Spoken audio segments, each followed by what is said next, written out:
My husband called my twins proof I cheated. Then he emptied our accounts. Only my real daughter matters, he said. But when my lawyer opened the IVF records, the room went silent. The baby you worship is not mine either.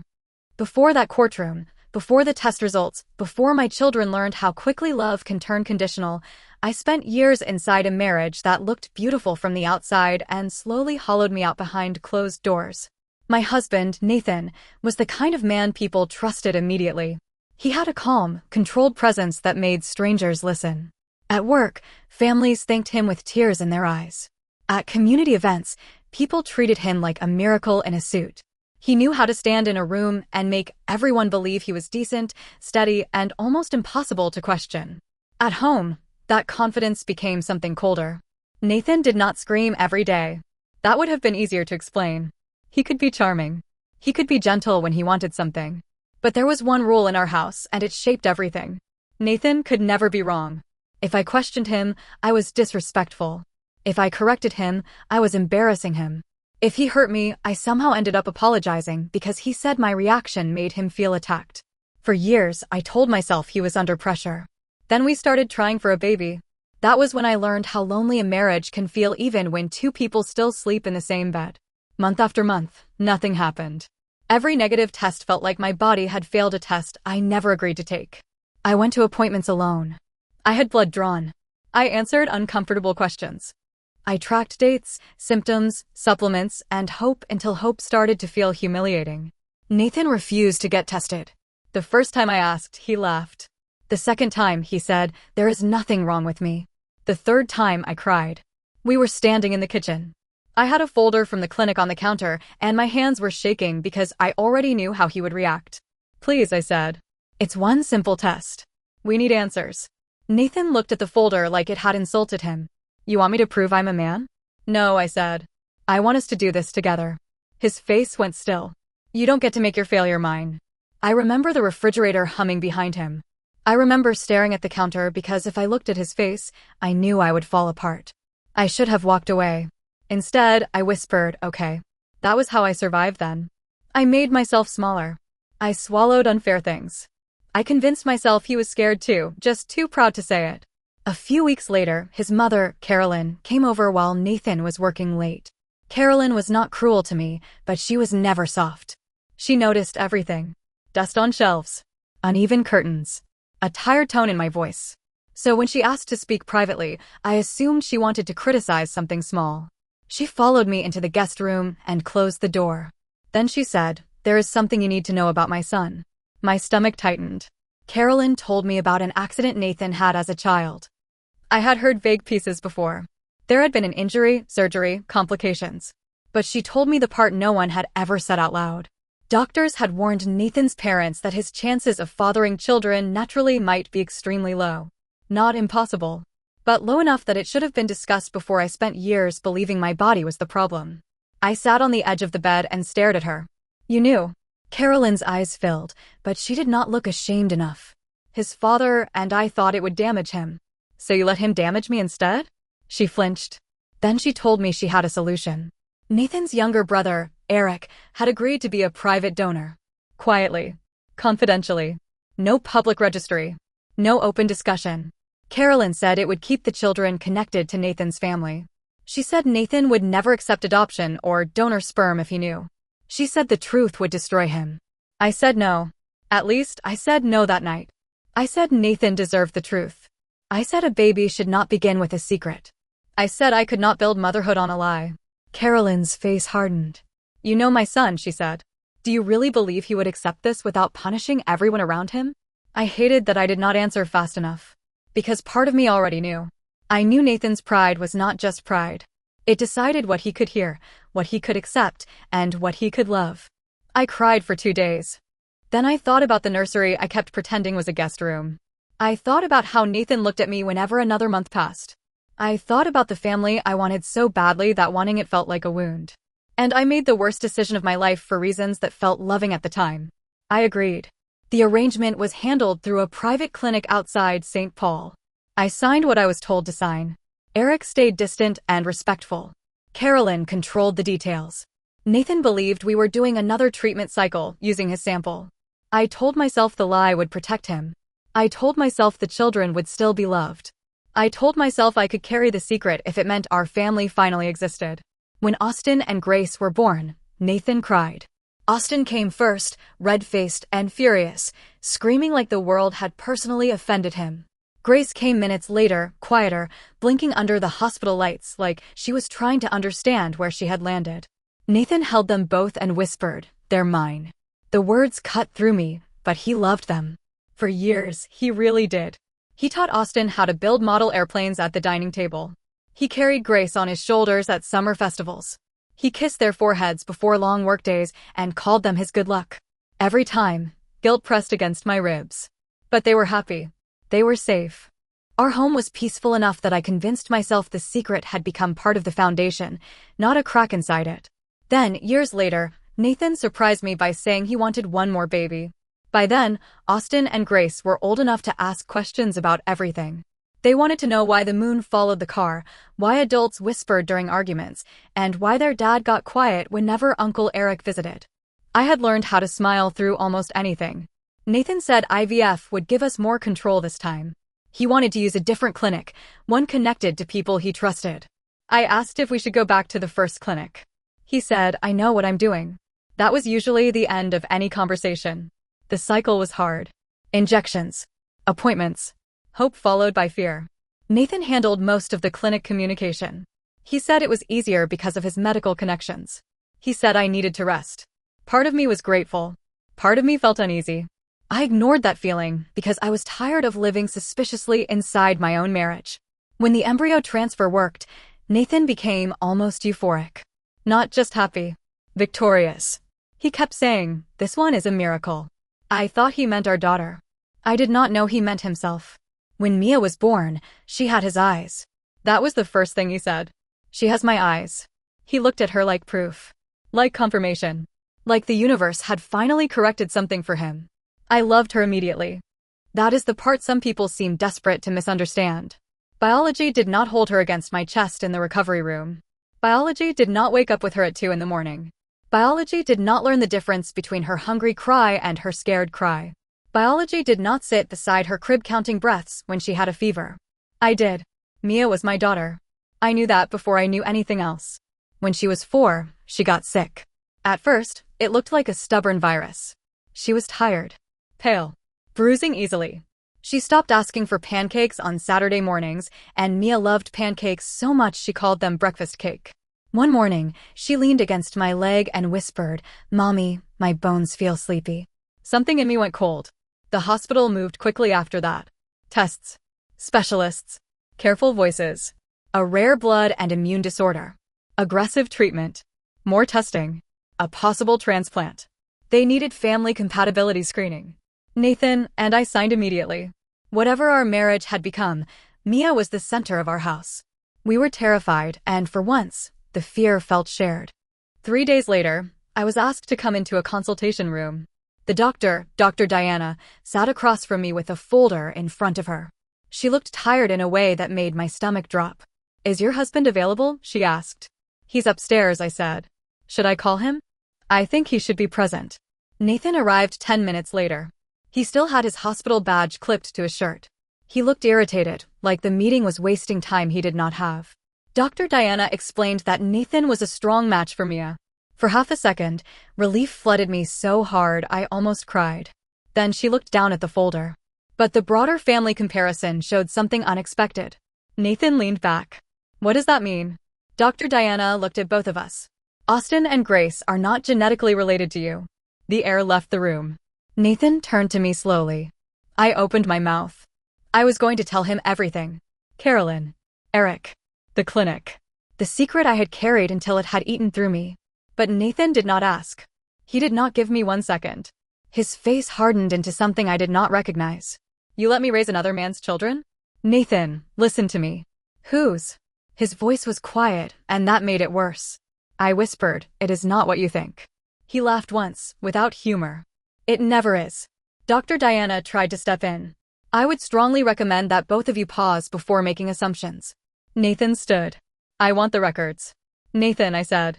He looked at me like I was already dead to him. "You disgust me." Then he walked out.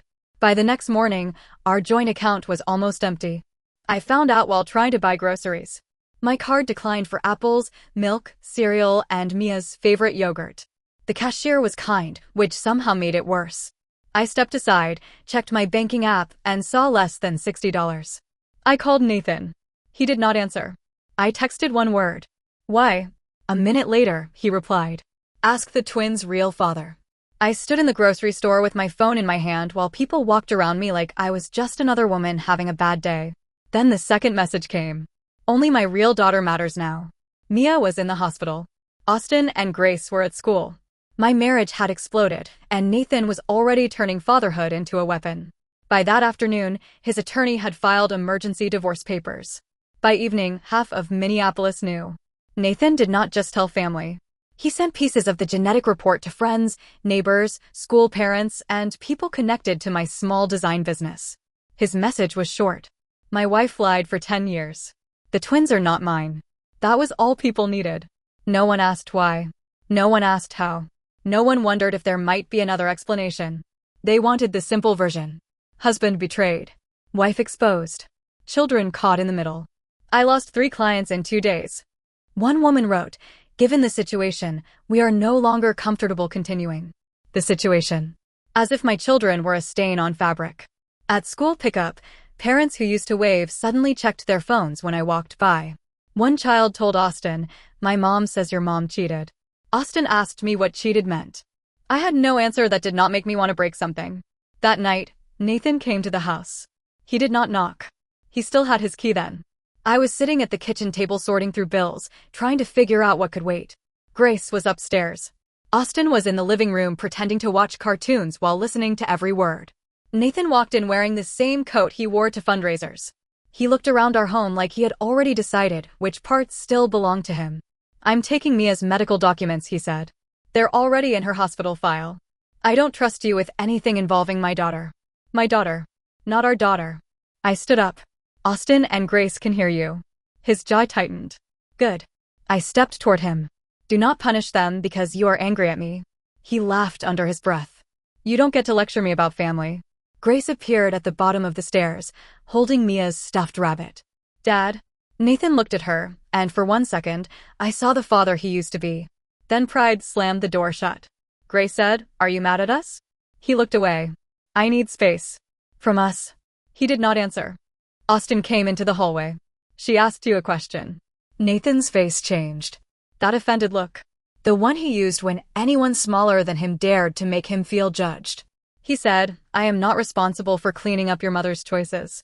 Austin's mouth parted. Grace started crying silently. I moved between them and Nathan. "Get out." His eyes went cold. "You'll regret speaking to me like that." "No," I said. "I regret not doing it sooner." He left with a folder and 2 framed photos of Mia. He did not take one picture of the twins. That was the night I called my sister Kathleen. I had not told her everything before. Not Carolyn. Not Eric. Not the donor arrangement. I had hidden the truth from almost everyone because secrets demand more secrets, and eventually you forget what honesty sounds like. Kathleen answered on the second ring. I said, "I need help." She did not ask for details first. She said, "Pack bags. I'm coming." Within a week, the twins and I were in a 2-bedroom apartment in St. Paul. It smelled like old paint, and the heater made a knocking sound at night. The twins shared a room. I slept on a mattress on the floor. Most of our things stayed in the house because Nathan's attorney warned me not to remove property during the divorce. But he could not walk in whenever he wanted. That mattered. Mia stayed in treatment, and I went back and forth between the hospital and the apartment until my body felt like it belonged to someone else. I lived on vending machine coffee, fear, and the kind of anger that stays quiet because it is still becoming something. Nathan tried to control access to Mia. He told nurses I was unstable. He told doctors there was an active custody dispute. He told anyone who would listen that I had committed paternity fraud. But Mia cried for me. That was what he could not control. When I walked into her room, her tiny body relaxed. She reached for me even with tubes taped to her arm. "Mommy," she whispered. Nathan would stand on the other side of the bed, jaw tight, watching the child he called his only real daughter choose the woman he was trying to erase. One evening, while Mia slept, he cornered me near the elevators.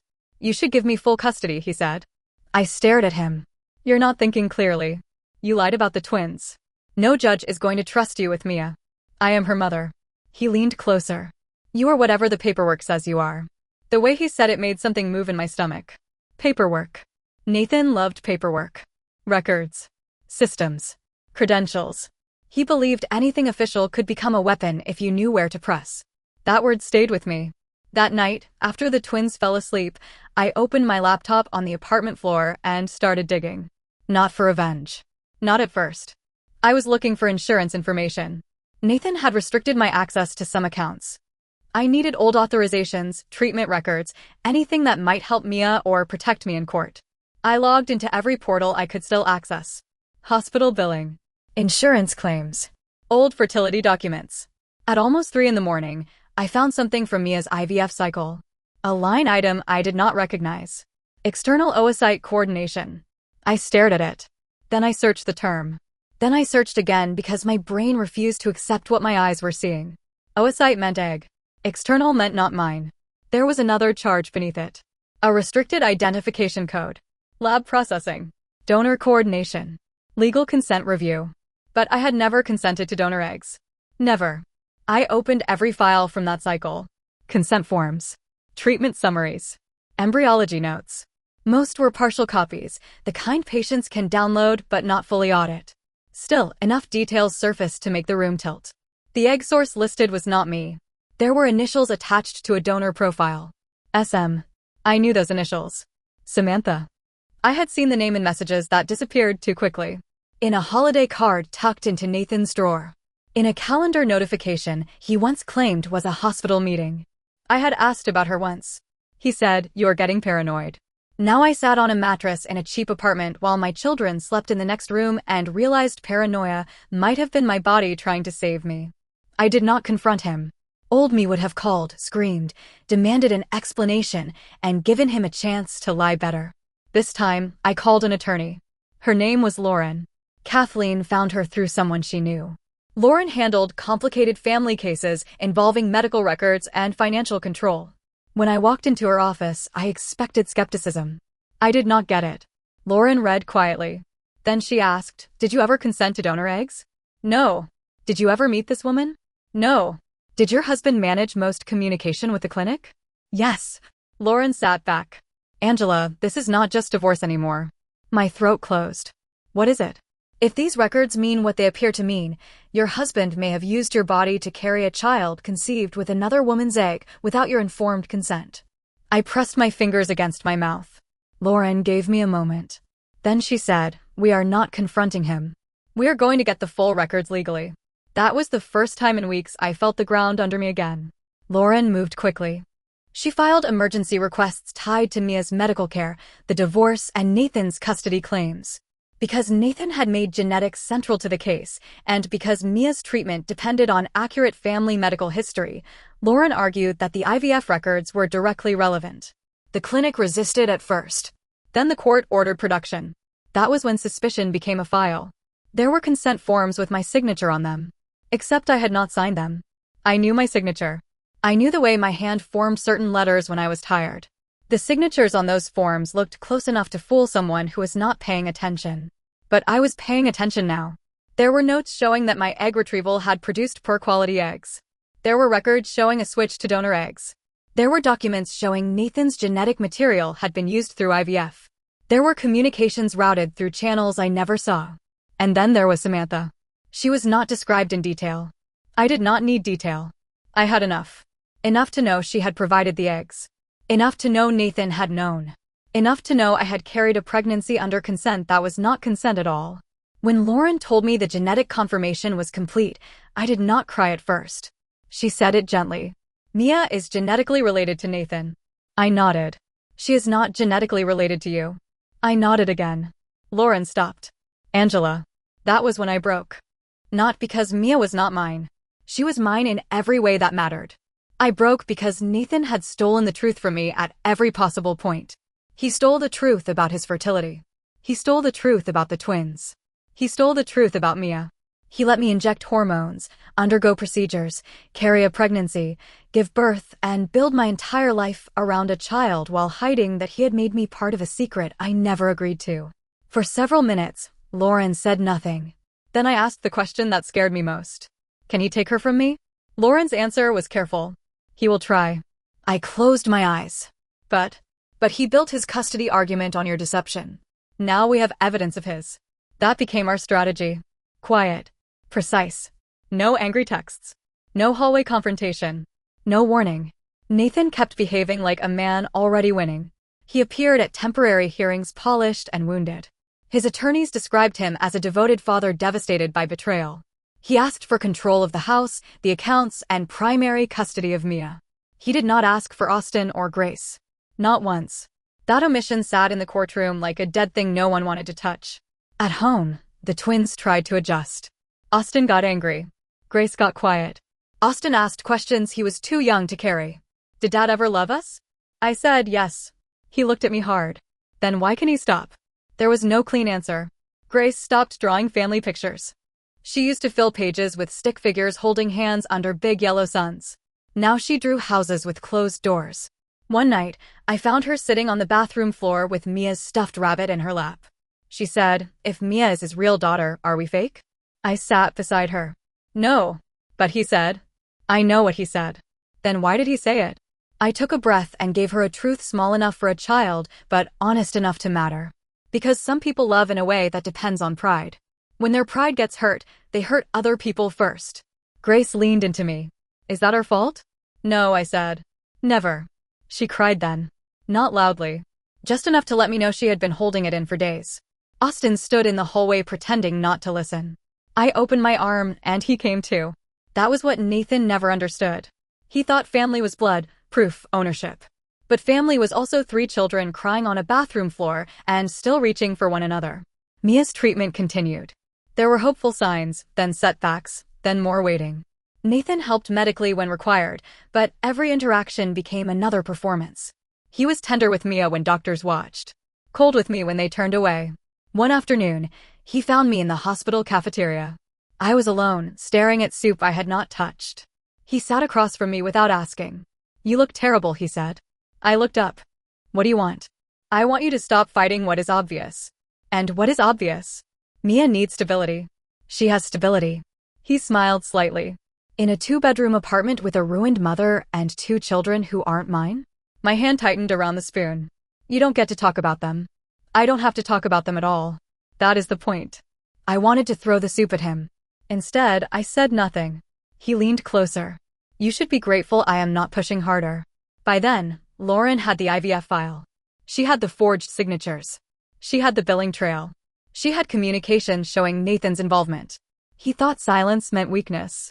It had never occurred to him that silence could mean evidence. The final hearing was scheduled for a Thursday morning. The night before, I barely slept. Kathleen stayed with the twins. Mia was stable enough to remain under hospital care without me for several hours, though leaving her still felt like tearing my own skin. Grace asked me before bed, will Dad be there? Yes. Are you scared? I smoothed her hair back. Yes. Austin looked up from the floor, where he was building something with old blocks for Mia. Are you going to tell the truth? I looked at both of them. All of it. That was the promise I made. Not that I would win. Not that everything would be fixed. Just that the lying would end. The next morning, I wore a navy dress I had not touched since before everything fell apart. It hung looser than it used to. I pinned my hair back with shaking hands. In the courthouse bathroom, I looked at myself in the mirror and barely recognized the woman staring back. Then Lauren walked in. She stood beside me and said, "You do not have to be louder than him today." I swallowed. "You just have to be honest." I nodded. Then we walked into the courtroom. Nathan was already there. He wore a gray suit. Perfect tie. Calm expression. His attorneys were arranged around him like armor. When he saw me, he smiled. Not warmly. Victoriously. Like he had already imagined the ending and enjoyed how small I looked in it. I sat down beside Lauren. She opened her folder. And for the first time since that hospital room, I was not afraid of what the truth would do. The hearing began the way Nathan wanted. His attorney spoke about betrayal, instability, and trust. He described Nathan as a devastated father trying to protect his child from a woman who had hidden the truth for years. He did not say Austin and Grace's names unless he had to. When he did, he called them the twins. Not Nathan's children. Just the twins. I watched Nathan while his attorney spoke. He kept his eyes lowered, performing grief with impressive restraint. Every few minutes, he shook his head slightly, like he still could not believe what had been done to him. When it was Lauren's turn, she stood slowly. She did not raise her voice. That made everyone listen harder. "Your Honor," she said, "my client does not deny that the twins were conceived with donor genetic material." Nathan's head lifted. His attorney turned slightly surprised. Lauren continued. "What matters is why, how, and what the petitioner did after learning partial information he did not understand." The judge, Marilyn, looked over her glasses. "Continue." Lauren explained Carolyn's disclosure. Nathan's childhood injury. The private donor arrangement involving Eric. The pressure. The secrecy. She did not make me sound innocent in every way. That mattered. She told the truth plainly. I had agreed to a secret. I had helped conceal it. I had done it out of desperation and fear, but I had still done it. Nathan's attorney objected twice. Both times, Judge Marilyn told him to sit down. Nathan's face had gone pale, but he still looked angry more than afraid. Then Lauren turned a page. "However," she said, "the petitioner's accusations opened the door to a wider medical review." That review revealed something far more serious. The room shifted. Lauren submitted the IVF records, the billing logs, the donor egg documentation, the consent forms, the genetic confirmation that Mia was not biologically mine. Nathan went still. Lauren said, "The youngest child was conceived through IVF using the petitioner's genetic material and an egg source my client never knowingly approved. My client carried the pregnancy, gave birth, and raised the child without being informed that donor eggs had been used." Judge Marilyn looked down at the file. The silence was terrible. Nathan's attorney asked for a recess. Lauren objected. The judge denied it. Then Judge Marilyn asked Nathan a direct question. "Did your wife sign these donor egg consent forms in your presence?" Nathan opened his mouth, closed it. His attorney whispered something. Judge Marilyn's voice sharpened. "I asked your client a question." Nathan said, "I relied on the clinic's process." Lauren immediately answered, "We have communication records showing the petitioner coordinated the amended consent packet himself." Nathan looked at her then. For the first time, I saw real fear. Not shame. Fear. Because shame would have required him to care about what he had done to me. Fear meant he understood what could happen to him. The judge reviewed the documents for several long minutes. No one moved. I could hear the faint buzz of the lights overhead. I could hear someone shifting in the back row. I could hear my own pulse. Nathan's perfect life had always depended on other people staying quiet. His mother stayed quiet. Eric stayed quiet. I stayed quiet. The clinic stayed quiet. But paperwork does not protect pride forever. Sometimes it preserves the thing that buries it. Judge Marilyn finally looked up. This court is deeply concerned by what appears to be a serious violation of informed consent. Nathan's attorney stood again. Your Honor, these matters are separate from custody. Judge Marilyn's expression hardened. No, they are not. That was when the room changed completely. This was no longer just about a messy divorce. It was about a man who had used influence, money, and control to shape everyone else's reality. It was about a father who discarded 2 children in public, then demanded full control of a 3rd child whose conception involved a deception far beyond what he had accused me of. Lauren asked for emergency protective custody provisions. Not because Nathan loved Mia. Because love was not the only question. Safety mattered. Judgment mattered. Stability mattered. The court did not erase him from Mia's life forever that morning. Real courts do not work like dramatic movies. But Judge Marilyn did something that felt almost as powerful. She granted me temporary sole legal and physical custody of Mia pending further review. Nathan's visitation was suspended until a full evaluation, child welfare review, and medical investigation could be completed. He was ordered not to contact Austin or Grace directly. He was ordered not to discuss the case publicly. He was ordered to restore funds he had removed from the joint accounts. The prenuptial agreement he had been hiding behind was not thrown out in one dramatic sentence, but the judge made it clear that Nathan's financial control, public exposure of private records, and medical concealment would affect the divorce. Then came the referrals. The clinic records were sent for professional review.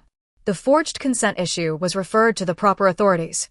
The hospital would be notified because Nathan had used professional relationships to influence private medical decisions. With every sentence, Nathan seemed to shrink. His face lost color. His hands clenched and unclenched on the table. His attorney whispered urgently, but Nathan barely seemed to hear him. Finally, he turned and looked at me. Not with hatred this time. With accusation. As if I had done this to him. As if the evidence had crawled into those files because I wanted revenge. He mouthed one word. Monster. I held his gaze. For years, that word would have broken me. That day, it did not. Because my children were no longer protected by my silence. They were protected by the truth. When the hearing ended, Nathan stood too fast. His chair scraped against the floor. One of his attorneys grabbed his arm, but he shook him off. You planned this, he said. Lauren stepped in front of me. Do not speak to her. Nathan's eyes were wild. She lied first. I moved beside Lauren. Yes, I said. I lied. The courtroom quieted. I looked at Nathan fully. I lied because your mother convinced me your pride mattered more than the truth. I have lived with that guilt every day. But you did not just lie, Nathan. You used my body. You humiliated our children. You punished them for something they did not choose. His mouth twisted. They're not mine. I heard someone behind us inhale sharply. I said, then you never deserved them. For the first time in our marriage, Nathan had no answer. Outside the courtroom, I expected to feel victorious. I did not. I felt empty. Relieved, yes. Shaking, yes. But not joyful. There is a kind of justice that arrives covered in ash. You can be grateful for it and still mourn everything that had to burn. Kathleen was waiting in the hallway. She hugged me so hard I almost folded. What happened? She whispered. I said, the truth happened. Then I cried. Not pretty tears. I cried for Austin and Grace. For Mia. For the woman I had been when I agreed to Carolyn's plan. For the years I spent protecting a man who tried to destroy me. The second protection no longer served him. Then I wiped my face because I still had to go to the hospital. Mia was awake when I arrived. She was sitting up in bed with a blanket around her shoulders, watching cartoons with the volume low. Mommy, she said. I went to her. She touched my cheek. Why are you wet? I laughed through what was left of my tears. Because I missed you. She accepted that answer with the seriousness only a 4-year-old can have. Then she patted the bed beside her. I climbed in carefully, avoiding the lines and monitors, and held her while the cartoon characters bounced across the screen. For the first time in weeks, no one stopped me. The fallout came in waves. First, Nathan's public story collapsed. The same people who had shared his outrage suddenly became quiet. A few sent awkward messages. I had no idea. I'm sorry for believing him. This must be so complicated. Complicated. That word did a lot of work for people who did not want to admit they had enjoyed watching me be humiliated. My business did not recover overnight, but 2 clients came back. One apologized properly. The other pretended nothing had happened. I accepted one and ignored the other. I had learned the difference between peace and desperation. Then Carolyn called. I let it go to voicemail the first 5 times. On the 6th, I answered because some tired part of me wanted to hear whether she was capable of remorse. She was not. You destroyed him, she said. No hello. No apology. Just accusation. I stood on the apartment balcony with the phone pressed to my ear while cold air moved through the railing. Carolyn, you started this.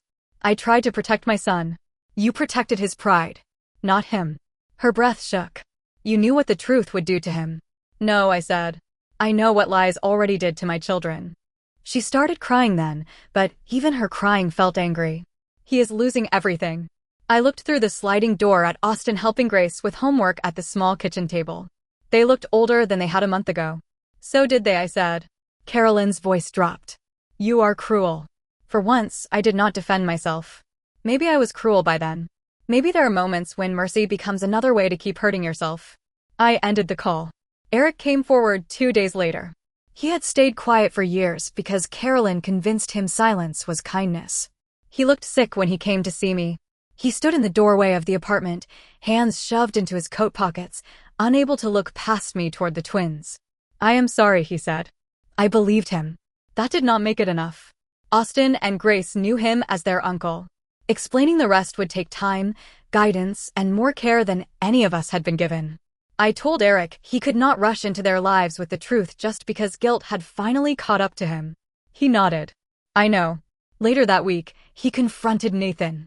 I only know because Nathan started calling afterward. Not from his regular number.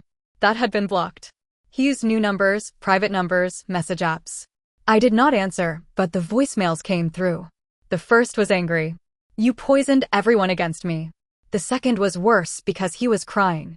My mother lied to me. You all lied to me. By the third, his voice sounded broken. I didn't know about Austin and Grace. I didn't know. Maybe he did not know the full history. But he knew they were children. He knew they loved him. He knew he was the only father they had ever had. And he still looked at them like they were disposable because their blood embarrassed him. One voicemail came after midnight. He said, "Tell them I'm sorry." I sat on the edge of my mattress, listening in the dark. Then he said, "Please let me see Mia. Just once. I need her to know I love her." I deleted it. Not because I enjoyed it. Because love that needs control more than accountability is not safe yet. Mia's doctors remained cautiously hopeful. Nathan's medical match had helped, which complicated my feelings in ways I still do not have words for. He had harmed us deeply, and still, part of him had helped save her. Life is rarely clean enough to make anger simple. Austin started therapy first. Then Grace. Then me. Mia would too, when she was old enough to understand the story of her beginning without being crushed by it. We eventually returned to the house under temporary orders. I thought I would hate it. I thought the walls would feel haunted by every lie. But the first morning there, I opened the curtains and sunlight came across the floor in a wide, warm strip. Grace brought her cereal into the living room and ate sitting in the light. Austin carried Mia's blanket downstairs because he wanted it ready for when she came home. The house did not feel healed. But it felt possible. I changed small things first. The bedroom curtains. The framed photos in the hallway. The lock on the front door. I took down every picture where Nathan looked like the center of us and replaced them with messy ones. Austin with pancake batter on his shirt. Grace missing a front tooth. Mia asleep on my chest. Kathleen laughing with her eyes closed. Nathan's investigation continued. His work privileges were suspended pending review. The professional board opened proceedings. The clinic tried to blame internal failures, but the documents tied too many choices to him. The divorce was not finalized yet, but the direction had changed. He no longer controlled the story. That mattered more than money at first. Later, the money mattered too. I will not pretend it did not. Financial control had been one of his favorite weapons. Getting access restored, getting temporary support ordered, getting the house stabilized, getting my children what they needed, those things were not revenge. They were oxygen. Some friends still think I went too far. One of them told me over coffee that Nathan had been terrible, but that keeping Mia away from him was cruel. I said, the court suspended his access because of his actions. She looked uncomfortable. But he loves her. I know. And you don't think that matters? I looked at her for a long moment. It matters. It just doesn't erase what he did. She did not have an answer. Most people do not. They want love to be a key that opens every locked door. But some doors are locked for a reason. Sometimes love is real and still dangerous. Sometimes a parent can love a child and still need to be kept away until they become safe enough not to make that love another weapon. The twins are healing slowly. Austin still gets angry when he hears Nathan's name. Grace still asks questions at bedtime when the dark makes children brave. One night, she asked, if Dad says sorry, do I have to forgive him? I sat beside her and said no. She looked surprised. You don't. Forgiveness is not a bill someone can hand you. She thought about that. Then she asked, can I miss him and be mad? I kissed her forehead. Yes. That answer helped more than any speech could have. Mia came home on a rainy afternoon. The house was full of balloons because Kathleen insisted children deserve celebration even when adults are falling apart. Austin made a welcome home sign with crooked letters. Grace drew Mia as a princess with a superhero cape. Mia walked in holding my hand, pale but smiling. She looked around and asked, where's Daddy? Everything went quiet. I knelt in front of her. Daddy is not here right now. Is he at work? I brushed hair away from her face. No, sweetheart. Is he mad? My throat tightened. No. The grown-ups are fixing some things. She accepted that for the moment because she was 4, and 4-year-olds can only carry so much truth. She ran to Austin and Grace, and they wrapped themselves around her like they could shield her from every adult failure that brought us there. That night, after all 3 children fell asleep, I sat on the back porch. The air smelled like wet grass. For years, I had sat in that same spot trying to breathe quietly enough not to disturb the life I thought I was lucky to have. Now the house was still tangled in legal questions. My children were hurting. My future was not simple. But it was quiet. Not the punishing silence Nathan used to create. A different quiet. Clean. Honest. Kathleen came out and handed me tea. You okay? She asked. I almost laughed. No. She sat beside me. But are you better? I looked through the window. Austin was asleep on the couch because he had insisted he was not tired. Grace was curled in the armchair under a blanket. Mia was upstairs in her bed, finally home. I thought about Nathan. His perfect reputation cracking. His career uncertain. His mother blaming me for a fire she helped light. His voicemail sitting deleted in a place I refused to revisit. I did not feel joy, but I felt something close to peace. I'm getting there, I said. Kathleen nodded. For a while, neither of us spoke. I know there are people who will say I should have shown Nathan mercy sooner. That I should have let him see Mia because he is her biological father. That I should remember he was lied to too. I do remember. I remember Carolyn lied to him. I remember I agreed to a secret I should never have carried. I remember Eric stayed silent. But I also remember Nathan looking at two children who called him dad and deciding they were disposable because their blood embarrassed him. I remember him emptying our accounts while Mia was sick. I remember him sending private medical information to people who had no right to see it. I remember him building a custody case on my deception while hiding something worse. So no, I do not feel guilty for letting the truth dismantle the life he built on lies. Maybe that makes me cold. Maybe it makes me honest. Maybe it makes me something in between. All I know is that my children sleep easier now. My home no longer feels like a stage built for one man's pride. And for the first time in years, I can breathe without asking permission. When someone spends years destroying your life from the inside, are you wrong for finally letting the truth destroy theirs?